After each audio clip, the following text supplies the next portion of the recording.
বলেছিলাম একটা দিন আসছে তোমাদের মসজিদে কেউ একজন মিথ্যা কেস করে দেবে, কোর্ট বলবে সমাধান না হওয়া পর্যন্ত নামাজ আজান বন্ধ থাকবে।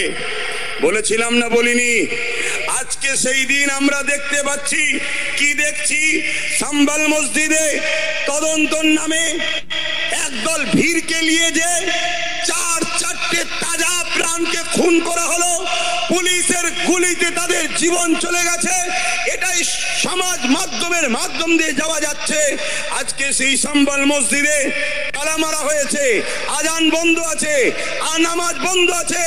আজকে বলুন, ঠিক সেম ভাবে মসজিদে আকসাকে সেলিবিয়ারাও কিন্তু আজান নামাজ একামত বন্ধ করে দিয়েছিল।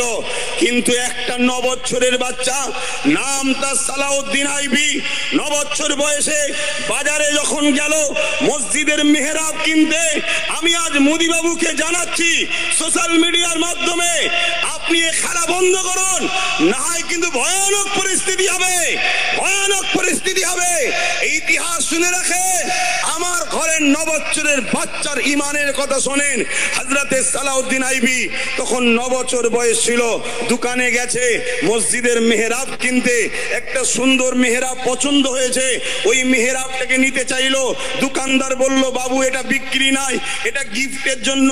সালাউদ্দিন আইবি বললেন, এটা আমাকে গিফট করা হোক। কিন্তু সালাউদ্দিন আইবিকে দোকানদার তখন বললেন, এটা তাকে গিফট করা হবে যে মসজিদে আকসায় এটা লাগাতে পারবে।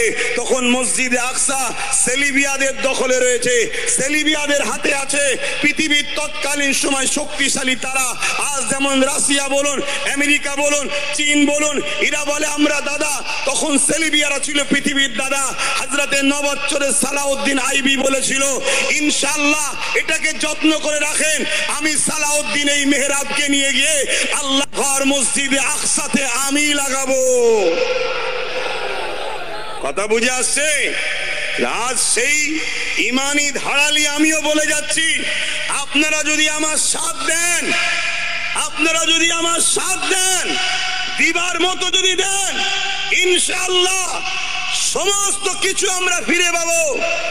যারা আপনাদের দিকে তাকাবে জুলুমের নজরে, অন্যায় নজরে, হিংসার নজরে, খতম করার নজরে, সংবিধানের দ্বারা তাদের ভাবতে বাধ্য করব যে আমার তাকানোটা ভুল হয়েছে, তার আগে অন্ধ হলে মনে হয় ভালো ছিল।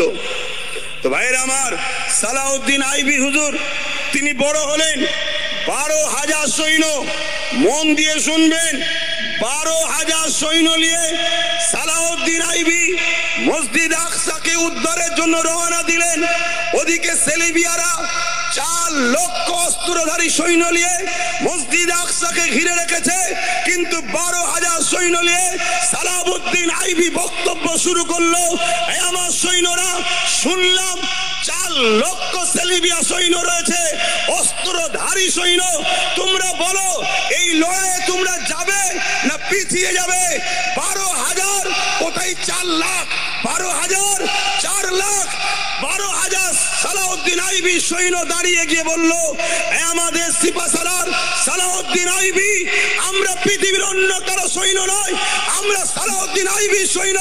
যে সালাউদ্দিন তাহাজ্জুদ ছাড়া ঘুমাই না, যে সালাউদ্দিন দরুদ ছাড়া মুখের সব সময় দরুদের মুখে চলতে থাকে, আমরা সেই আলা সালাউদ্দিনের সইব। 4 লাখ কেন, 40 লক্ষ যদি থাকে, আমরা পিছিয়ে যাব না। এ সংগ্রাম আমাদের হবে, এ লড়াই আমাদের হবে।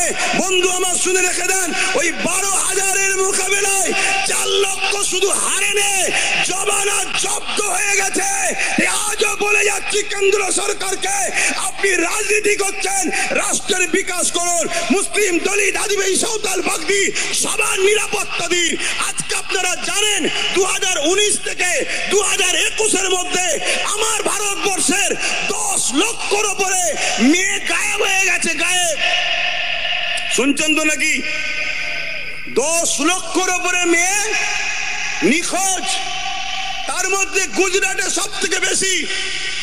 আজকে আপনি রাজনীতি করছেন, দেশের প্রধান হয়েছেন, আপনি নারীদের সুরক্ষা দিতে পারছেন না, আপনি নারীদের হিফাজত করতে পারছেন না। আজকেই দেখলাম খবরে, পোর্টালে দেখছিলাম, আমার কাছে ছবি, সার্চ করে রেখে দিয়েছি, কেন প্রমাণ রাখতে হয়। আসামে কেন্দ্র সরকার রয়েছে তো নাকি বিজেপি সরকার? তো বলুন বলুন, আসামে কি সরকার? কেন্দ্র সরকার, বিজেপি সরকারের লোক। আনন্দবাজার অনলাইনের মধ্যে ছেপেছে কি আসামে দুর্গা মন্দিরের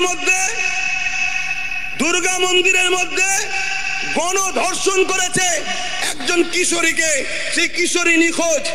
আরে আপনি দেশ চালাচ্ছেন, বেটিদের নিরাপত্তা দিতে পারছেন না। আবার 10 লক্ষের উপরে মেয়ে গায়েব হয়ে গেছে, তাদের নিরাপত্তা দিতে পারছেন না। আপনি পড়েছেন কি ধর্ম লাগাও। আজকে সমাজের বুকে এই ওয়াকফ নিয়ে খুব সাইলেন্ট ভাবে প্রচার হচ্ছে। কি জানেন যে ওয়াকফ হলো এমন একটা জিনিস, মুসলমানরা যেখানে গিয়ে 10-12 জন দাঁড়াবে, একটা বোর্ড টাঙিয়ে দেবে বা মুখে বলবে, ওটাই হয়ে যাবে ওয়াকফ।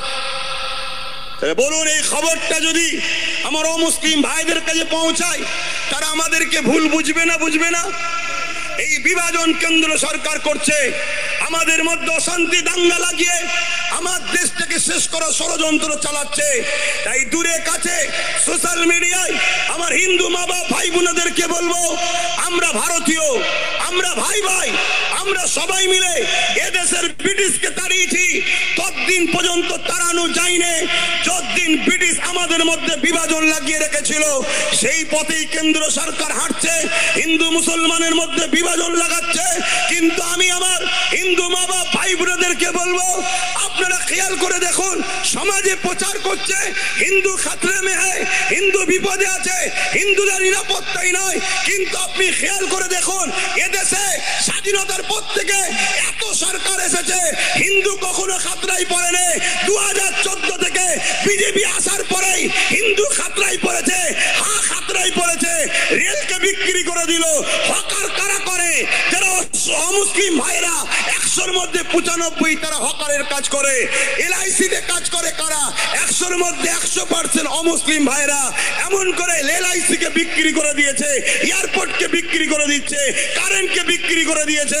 আমার হিন্দু মা বাবা ভাই বোনদের বলবো, আসামে ডিটেনশন ক্যাম্পে বিজেপি সরকারের নেতৃত্বে 1 লক্ষের উপরে হিন্দু মা বোন বন্দী হয়ে আছে। মনে রাখবেন আমার মা বোনেরা, হিন্দু মা বোন বাপ ভাইরা, আজকে বিজেপি সরকার আমার আপনার মধ্যে বিভাজন লাগাতে চাইছে। এই বিভাজন লাগিয়ে রুজি রুটি, চাকরি বাকরি, জিনিসপত্রের দাম যে হাই হয়ে গেছে, এটাকে ভুলিয়ে রাখার একটা নান ষড়যন্ত্র তারা চালাতে লেগেছে। এছাড়া দ্বিতীয় কিছু নয়। খুব ভালো করে বুঝবেন, আপনারাও বুঝুন, আমার হিন্দু মা বাবা ভাই বোনেরাও বুঝুন। আসুন আমরা ঐক্যবদ্ধ হই। যেভাবে সাদা চামড়ার ব্রিটিশকে তাড়িয়েছি, আজকের এই কালো চামড়ার দেশের দুশ্মন এই ব্রিটিশ গুলোকেও আমাদের ঘরে সংগঠিত হয়ে ঐক্যবদ্ধ হয়ে সংবিধানকে নিয়ে এদের বিরুদ্ধে লড়াই করে এদেরকে তাড়াতে হবে। আপনারা রাজি আছেন না নয়? হাত তুলে বলুন, রাজি আছেন না নয়? তাই আমার মা বোন বাপ ভাই, হিন্দু সমাজের মানুষ, আদিবাসী দলিত সমাজের মানুষ, তারা সব আমাদের আপন। তাদের সঙ্গে বন্ধুত্ব করুন, তাদেরকে বুঝান, তাদেরকে ভাবান, তাদেরকে জাগান। খুব ভালো করে বুঝবেন, আজকে কেন্দ্রে বিজেপি সরকারের এই যে বাবরি মসজিদ শহীদ হয়েছিল, কত তারিখে জানো? এটা সবাই বলুন, সবাই বলুন। 6 ডিসেম্বর। আপনারা জানেন ওই দিনটাই কেন শহীদ হয়েছিল? একটু মন দিয়ে শোনেন, বুঝতে পারবে কেন এই মসজিদের পিছনে লেগেছে। 6 ডিসেম্বর বাবরি মসজিদ কেন শহীদ হয়েছিল জানেন? 6 ডিসেম্বরটা হচ্ছে ডক্টর বাবা সাহেব আম্বেদকরের মৃত্যু দিন ছিল। শুনছেন? ভারতবর্ষের প্রত্যেকটা ধর্মের মানুষ, প্রত্যেকটা সম্প্রদায়ের মানুষ বাবা সাহেব আম্বেদকরকে আমরা রিয়েল হিরো বলে মানি, আমরা সম্মান দিই, তিনাকে পেয়ার করি, কারণ তিনি আমাদেরকে কথা বলার জন্য একটা সংবিধান দিয়ে গেছে। ডক্টর বাবা সাহেব আম্বেদকর এই 6 ডিসেম্বরে তিনি মৃত্যুবরণ করেছিলেন। ডক্টর বাবা সাহেব আম্বেদকরের এই দিনটাকে পুরো দেশ জুড়ে সর্বধর্মের মানুষেরা এই দিনটাকে তারা পালন করত। এই দিনটাকে দাগ ও কালিমা লাগাবার জন্য বড় প্ল্যান করে 6 ডিসেম্বর বাবরি মসজিদ, ঐতিহাসিক মসজিদকে শহীদ করে দেওয়া হলো। নিশ্চয়ই আপনারা জানেন 1992 সালে এই শহীদ হয়েছিল। 1992 কেন শহীদ হয়েছিল জানেন? কি গো জানেন? এখনো খোঁজ রাখুন। 1979-তে মন্ডল কমিটি বলে, যেমন সাচার কমিটি 2006 হয়েছিল, মন্ডল কমিটি তৈরি হয়েছিল। সেই মন্ডল কমিটি সার্ভে বলছে হিন্দু সমাজের পিছিয়ে পড়ে একটা বড় জাতি, তারা বড় গরিবের দিকে আছে। তাই মন্ডল কমিটির এই রিপোর্ট অনুযায়ী তৎকালীন সময় একটা আইন পাস করা হয়েছিল, কি পিছিয়ে পড়া হিন্দু সমাজের মানুষকে 27% চাকরিতে সংরক্ষণ দিতে হবে। এই 27% চাকরি পিছিয়ে পড়া হিন্দু সমাজের মানুষ পাবে, এটাকে মেনে নিতে পারলো না। তাই বড় প্ল্যান করে 1992 সালে বাবরি মসজিদকে সামনে রেখে হিন্দু মুসলমান খেলার জন্য এই প্ল্যান করে বাবরি মসজিদকে শহীদ করে দিয়েছিল।